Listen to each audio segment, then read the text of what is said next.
Hey viewers, this is Rizwan Said and I have with me Dr. Sampath Shivangi from the United States. He's one of the prominent Indian Americans from the medical fraternity, and Dr. Sampath Shivangi is going to talk to us about mental health, a very important element to take care during this COVID-19 pandemic. Welcome to this video conversation, Dr. Sampath Shivangi. And we are very thankful to you for giving us the time and for being here to have this conversation with us. It's my pleasure to be with you, and thank you for the invite. Thank you, Doctor. Uh, Doctor, we are all in this pandemic situation and we are all experiencing trauma and issues with mental health, which we are really unaware of. We are cordoned off within our families. Some things which some people used to do that, some people were not never experienced to this kind of environments. So, how do you think mental health has evolved during this pandemic of almost a year now? A tremendous effect worldwide. It's not India or US. The estimate is the mental health incidence has gone to almost 30% higher than a year before. More than mental health, the additional factors that complicate the issue is the people alcoholism and drug abuse has gone double, triple times. So we are not only dealing with the mental health, the post effects of mental health. So mental health is one issue, and following that, people stay home, nothing to do, no job to go to. What they will do? Either you drink beer or whiskey or wine, whatever you have, and that has gone threefold in at least in the US scenario. I don't know about India, but any Western country, and of course the drugs. And the drug addict, he again same situation. He has no work, nothing to look forward to. What he will do? He will take one more extra dose, and that will culminate into more addiction and added to what he had before.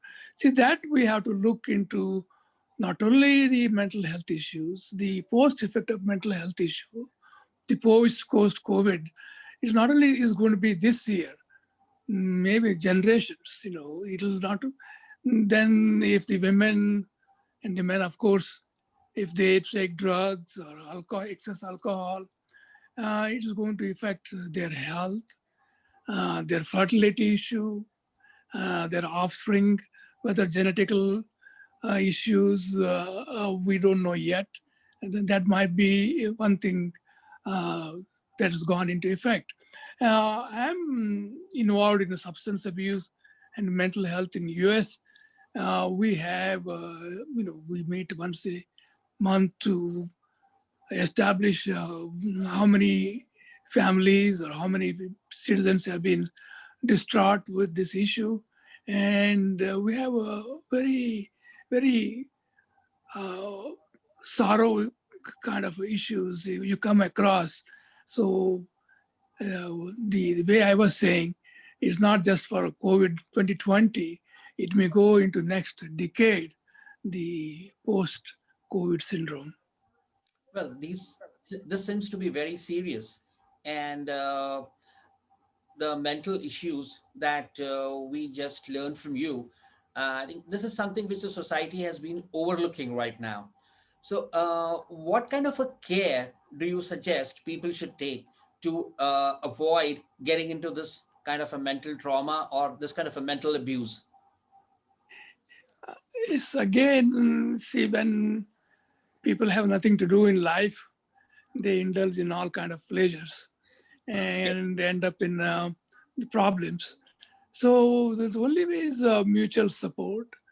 If there are children, parental support, and spousal support, it has to be give and take from both the sides.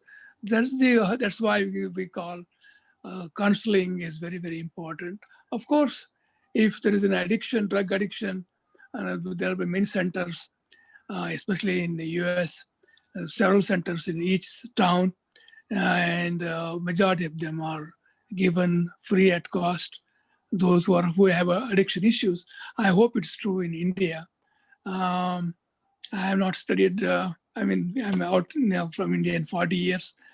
Uh, I think somebody, a psychiatrist or psychologist from Indian group, probably will be more emphatically say what India is going through. Of course, people, also the said it ends in a suicide. See, it's not only just addiction, people get alcoholic or drug addiction, but the drug addiction, especially drug addiction, ends up in a suicide. But it may be two reasons. One, he has consumed whatever he was prescribed uh, for a month in a week, or excessive alcoholism, the medical effects of the alcoholism, and social uh, people keeping away, and isolation is the biggest problem in a mental health issue. I think that's why I was always telling that you try to be in the community, try to be in society, and try to lead whatever you can. But if you differ from the norms of uh, community basics, then we'll end up in a big number of suicide.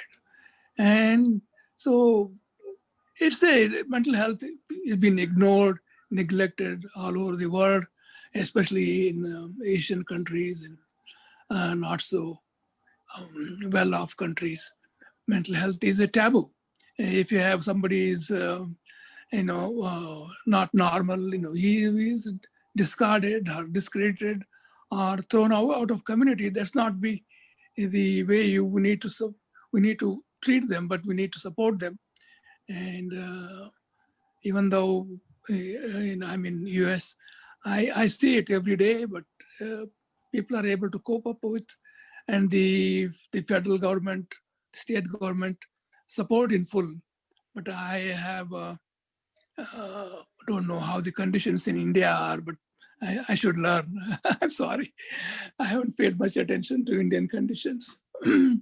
Well, Doctor, I mean, this said, India, being a developing nation right now, is creating facilities for people with challenges, but there's a long, long way to go. As you know, we have a huge population in the small space.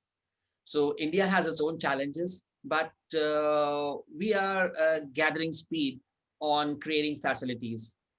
Uh, and yet we are, way away from the finish line.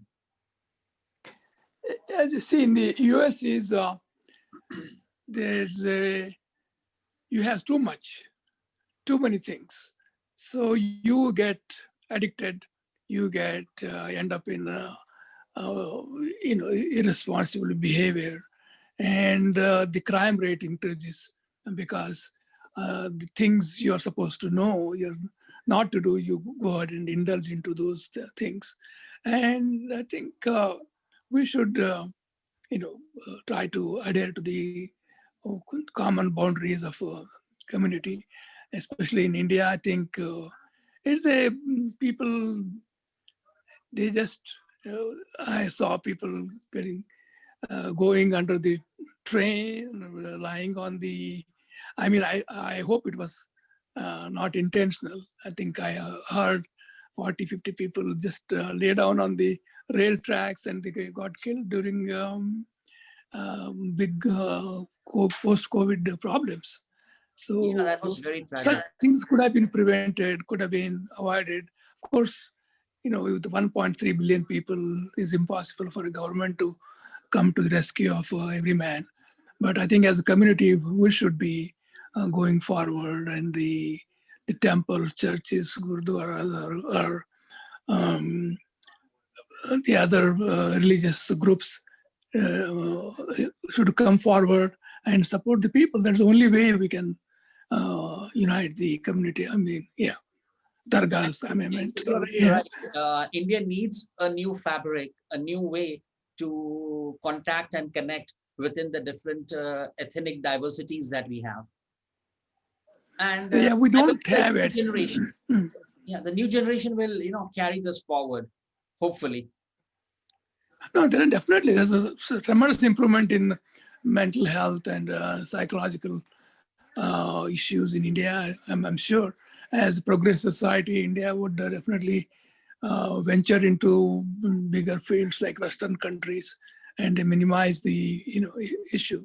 Especially I'm more concerned about drug abuse and suicide. It's so much common post COVID. We have to be careful.